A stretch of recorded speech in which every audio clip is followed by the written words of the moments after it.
বন্ধু, তুই মাঠে কাজ করছিস? তাহলে কি করব? আমাদের মাস শুরু হয়ে গেছে, তুই জানিস না? আমাদের মাস আবার কি রে? আরে আইপিএল শুরু হয়ে গেছে, তুই জানিস না? দিয়ে আমি তাহলে কি করব? সেইটাই তো আমাদের সব থেকে বড় জোয়া। কি বলছিস রে তুই বন্ধু? একবার খেললে যদি তুই 3 কোটি টাকা জিতে যাস না, সারা জীবন তোকে আর ঘাস উপড়াতে হবে না। বালের কাজ থাক, বাবার কাছে টাকা আনতে যাই।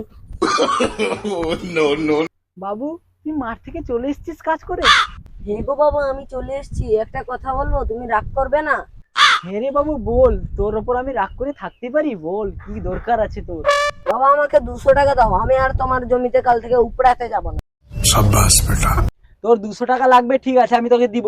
কিন্তু তুই কেন কাল থেকে তুই কাজে যাবি না? তুমি কি জানো না নাকি আমাদের মাস কাল থেকে শুরু হয়ে যাচ্ছে? আরে আমাদের মাস আবার কি রে? তুমি জানো না নাকি কাল থেকে আইপিএল শুরু হয়ে যাচ্ছে? আমি তাহলে কি করব তোদের যদি আইপিএল শুরু হয়ে যায়? বাবা, সেইটাই তো আমাদের সব থেকে বড় জুয়া। আমি জীবনে জুয়া খেললাম না, তুই আমার ছেলে হয়ে তুই জুয়া খেলবি? বাবা, আমি জুয়া খেলছি না, ড্রিম 11-এ টাকা লাগাচ্ছি। একবার যদি 3 কোটি টাকা পাই যায় না, তাহলে তোমার মতো জমি 20-30টা আমি কিনে রাখবো। হ্যাঁ হ্যাঁ, জানা আছে রে তুই কত 3 কোটি টাকা পাবি। লাস্টে সেই বাবার কাছে এসে কি বলছো? बहिया में कसी के सैया मारे लो